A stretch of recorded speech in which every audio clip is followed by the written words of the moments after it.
The mushroom houses you are seeing here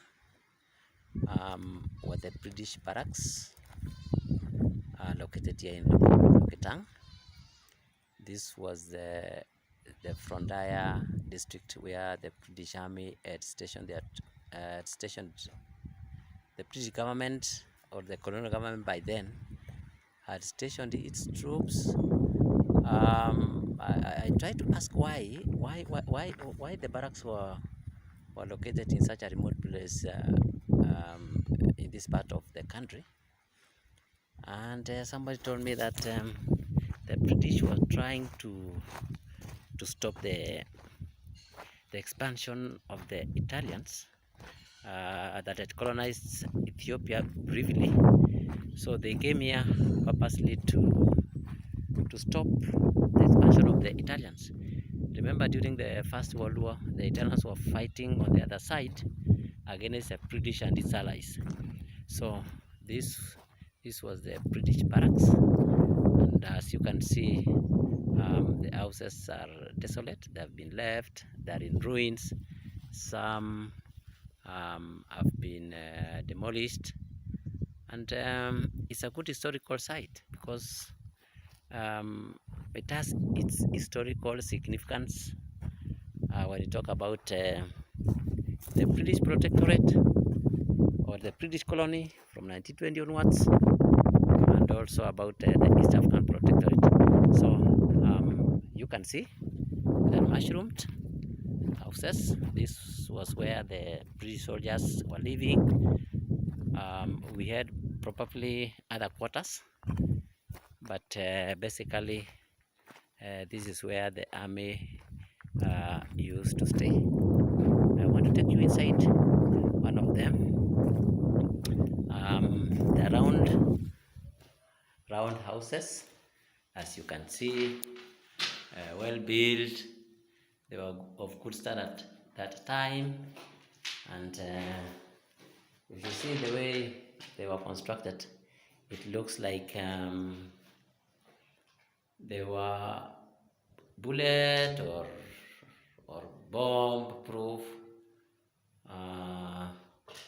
So you can see that's the ground, that is the window,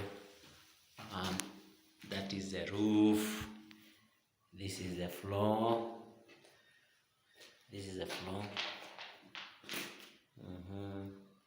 They are in ruins now because they were not renovated. This one can be a good museum. People can be told that if you visit Lokitang in Turkana North, you can see the remains of the British barracks where the British used to live. I'm told from here to Ethiopian border is to the north, and it's a short distance. That's why from here they could move towards north as they try to prevent the invasion of their territory by the Italians. So these houses are still standing here, and the locals are demolishing them one by one, and I hope the government, or if the government is keen, then it can take some steps to renovate them so that it become like a museum. So this one, as you can see, has been demolished from outside. The doors are not there, but the house is still standing. So you can see they were well built by the British Army, and the floors, as you can see, have been destroyed. And I can see something here. There's something here that I would like you to see. It is here. So this one is a spent cartridge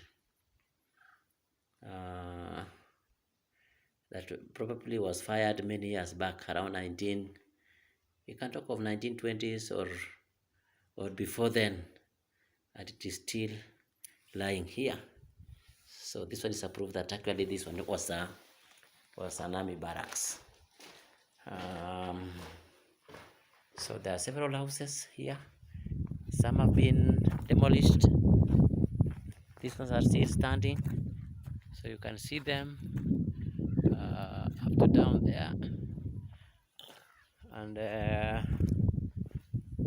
we probably this one was an armory, I don't know, but it has since been destroyed, or it probably it was an office. So these are some of the, these are proof that some of them have been demolished. You can see the floors. I don't know when they were built, probably around 1915, 20, up to 20 there. So you can see. This one again is a proof that when you talk of the Kapenguria 6, after the judgment was passed in Kapenguria, West Pokot, then the 6 were transported here and imprisoned here. In my earlier video that I shared, the prison has been renovated.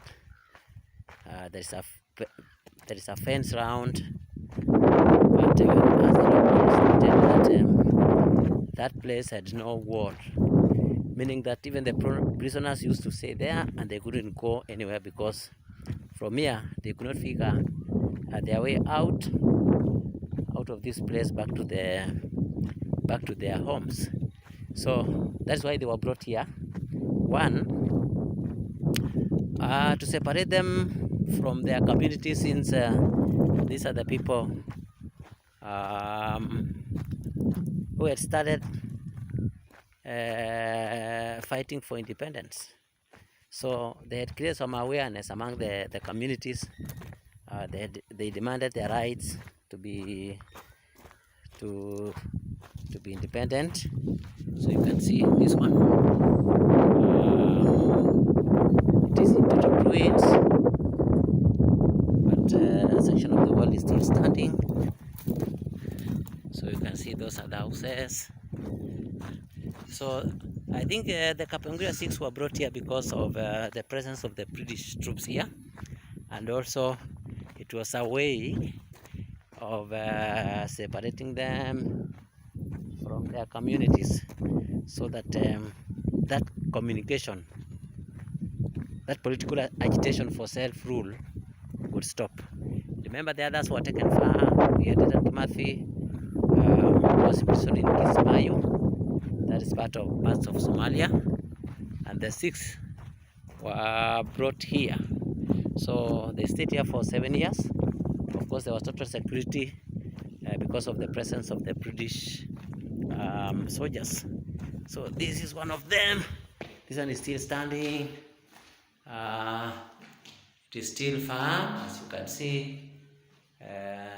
Even the door frame is still intact. So that is it. So we still have others behind here. So that is it about the army barracks, the British army barracks that had been located here in Lokitang, purposely to keep the Italians away from invading the British colony, or the Kenya colony as known by then, from 1920 to assist African protectorate up 1920. Then later on the British changed the name to Kenyan colony. So this is where this was part of the barracks that was stationed in northern Kenya, purposely to keep the Italians away from maybe claiming a section of its colony. Thank you.